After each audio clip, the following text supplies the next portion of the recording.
하나님을 믿느냐 안 믿느냐를 구분할 수 있는 방법은 굉장히 많습니다. 이렇게 주일날 나와서 예배 드리는 것, 이것도 사실은 구분의 방법 중에 하나이지요. 그런데 주일날 예배를 억지로 나오는 사람이 있기 때문에 좀 그렇긴 해요. 근데 정확히 구분할 수 있는 방법을 하나 알려드릴게요. 그거는 나 자신에게도 적용해 봐도 좋습니다. 그 뭐냐면 하나님 도와주세요 라는 말을 내 입에서 나오느냐 안 나오느냐의 차이입니다. 하나님 도와주세요 이거는요 믿음의 고백이고요. 또 하나님을 인정하는 모습이고 하나님을 의지하기 때문에 신뢰하기 때문에 나오는 말입니다. 오늘 시편 12편은요 다윗이 하나님 도와주세요 라고 시작하는 시입니다. 오늘 1절 보세요. 여호와여 도우소서. 경건한 자가 끊어지며 충실한 자들이 인생 중에 없어지나이다. 여호와여 도우소서. 이 고백은요 이제 뭐 이렇게 잠깐 도와달라 그런 뜻이 아니라 건져내다 이런 뜻이 있어요. 그래서 단순히 힘을 좀 보태주세요 이런 뜻이 아니라 그냥 하나님이 건져내어 줄 수 있습니다 라는 고백입니다. 믿음의 고백인 거죠. 그러니까 뭐 그냥 지금 좀 살려주세요 뭐 지금 살려주세요 이런 의미가 아니라 하나님을 굳게 의지해서 하나님이면 하실 수 있다 이런 신앙 고백입니다. 다윗이 왜 이렇게 도움을 구할까요? 다윗이 왜 하나님 도우소서라고 할까요? 그러니까 경건한 자가 끊어지고 충실한 자들이 없어지고 있기 때문이에요. 그러니까 정직하게 살아가는 자들이 점점 줄어들고 거짓이 세상을 움직이는 것처럼 보이는 현실인 거죠. 그 현실 앞에서 다윗의 입에서 지금 나오는 소리가 여호와여 도우소서. 하나님 도와주세요예요.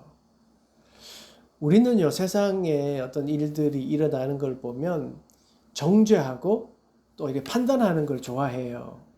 그래서 세상에 살지만 세상을 비판하면서 그 비판하는 모습으로 내 존재를 드러내고 싶어 합니다. 그래서 신앙의 눈으로 이렇게 잘못된 세상의 부조리들을 막 신랄하게 비판하고 손가락질하고 분노하고 하나님이 계시면 어떻게 저럴 수 있지? 뭐 그렇게 의문을 품으면서 막 살아가죠.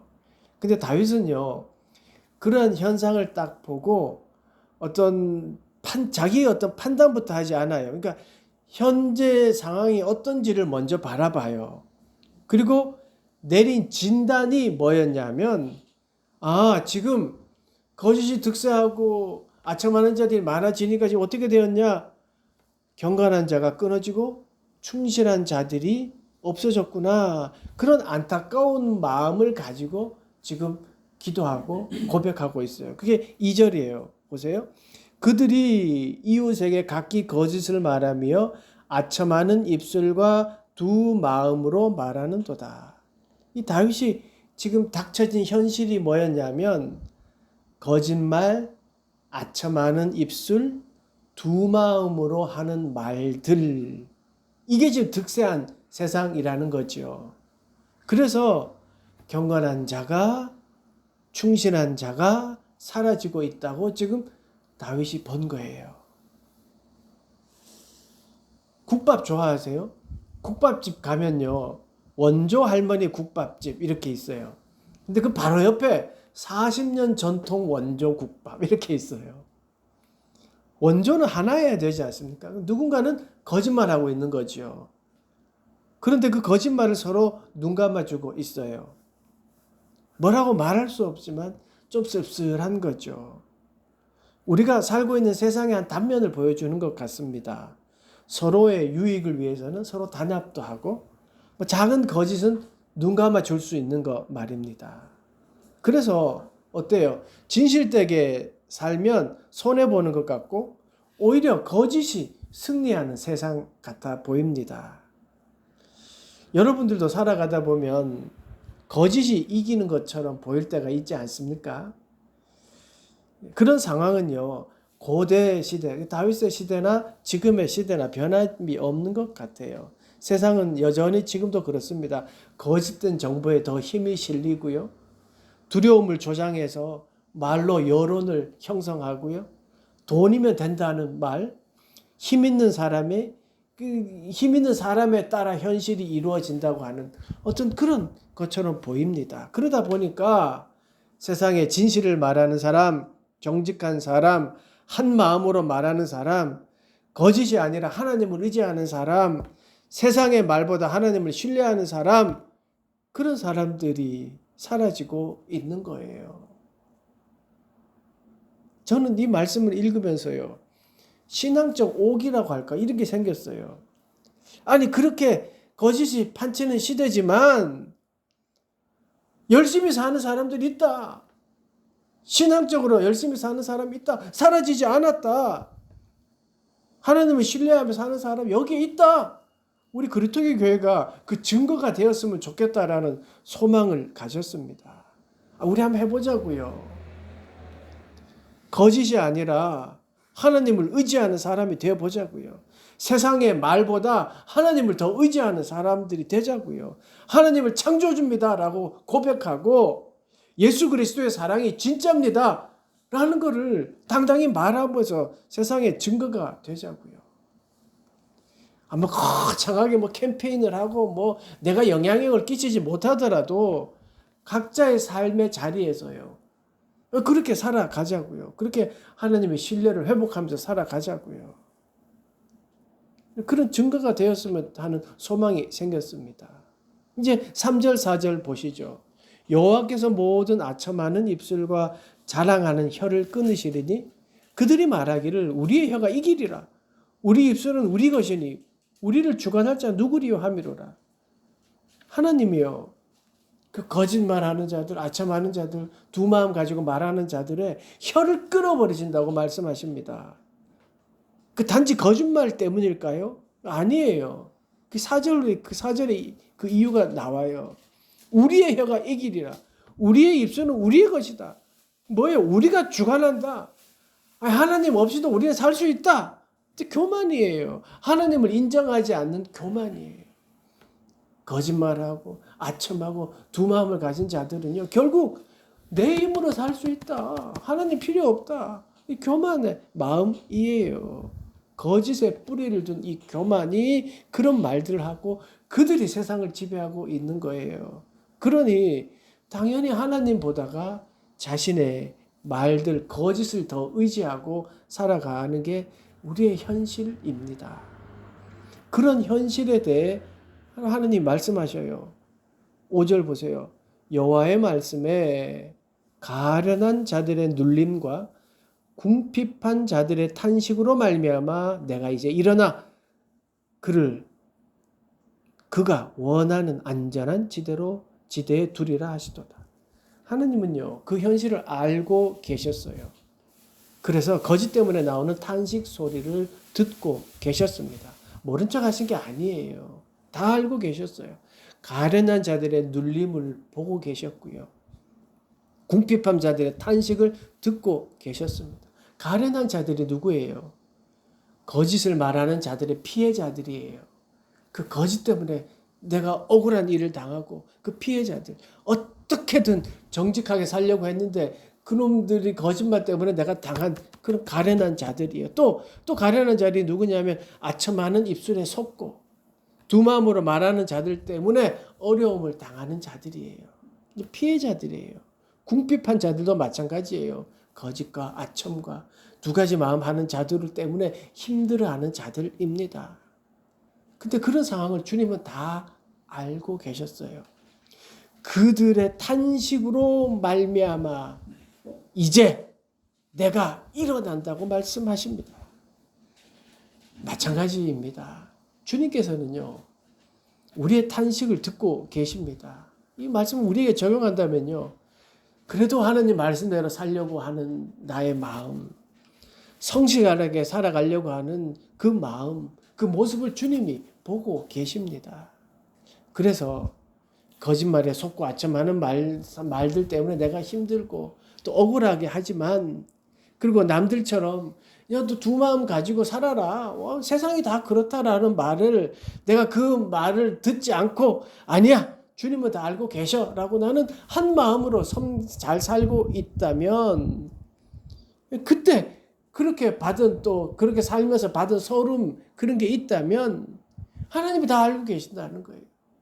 아니 하나님 내가 열심히 살았는데 정말 하나님이 보고 계십니까? 이런 의심이 들고 정말 하나님이 알고 계십니까? 라고 했던 그 탄식의 소리 주님 좀 도와주세요 라고 했던 그 소리 하나님이 다 듣고 계셨습니다. 지금도 듣고 계십니다. 다윗이 지금 하는 말이요. 지금 우리에게 하는 하나님이 다윗에게 하시는 말씀이 지금 우리에게 하시는 말씀이에요. 내가 이제 일어나 그가 원하는 안전한 지대로 두리라.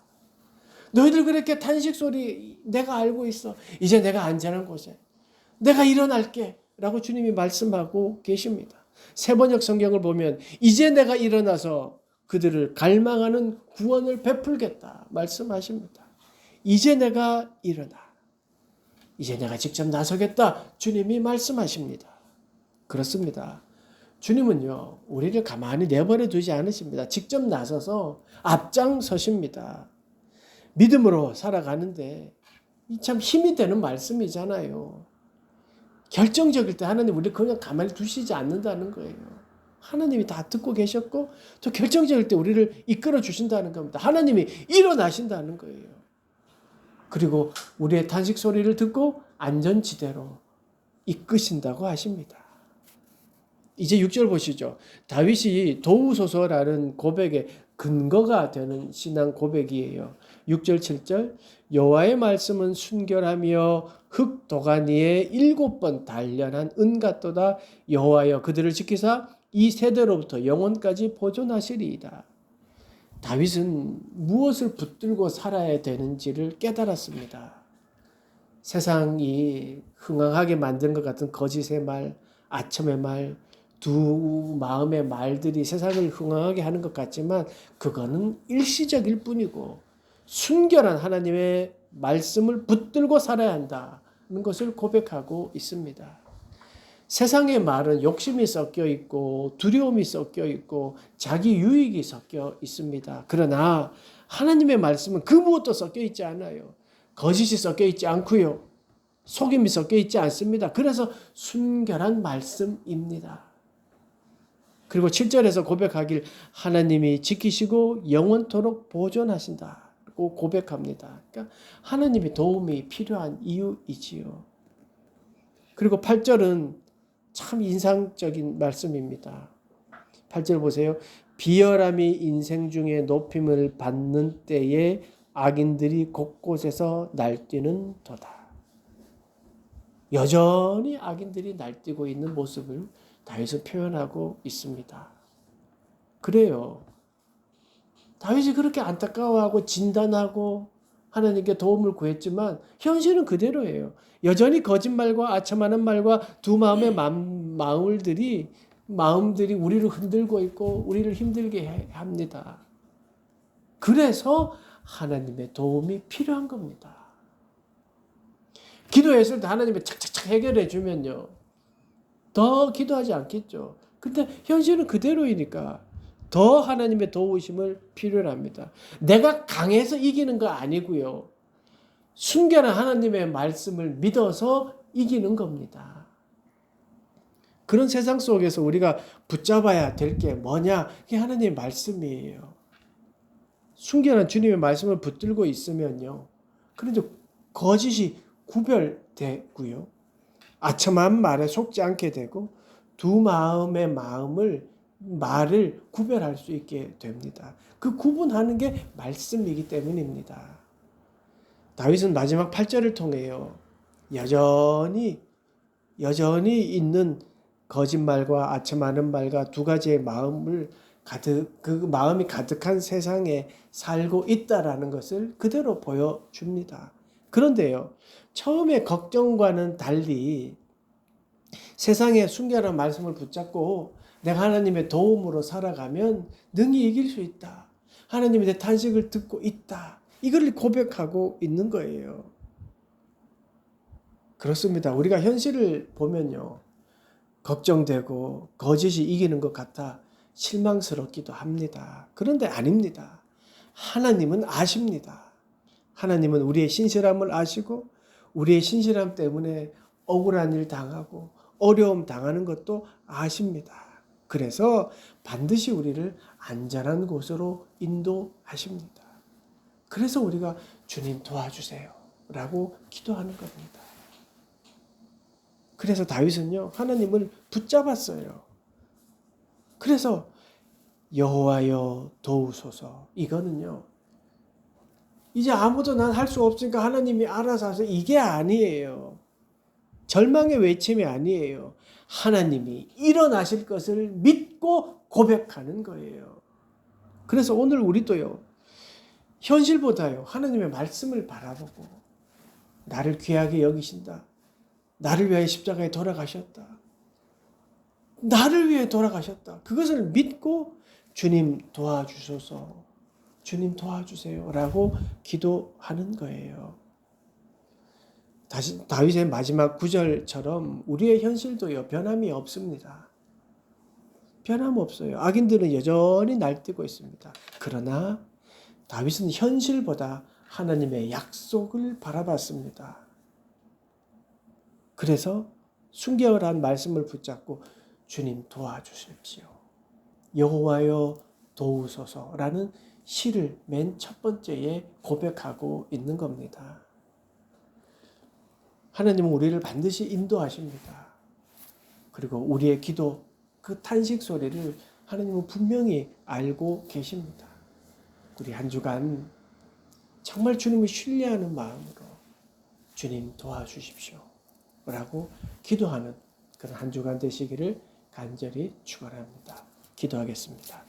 하나님, 거짓이 현실을 지배하는 것처럼 보일 때에도 현실보다 주님의 순결한 말씀을 더 신뢰하게 하시고 주님 도와주십시오라고 믿음으로 고백하는 삶을 살아가는 우리 모두가 되도록 도와주시옵소서.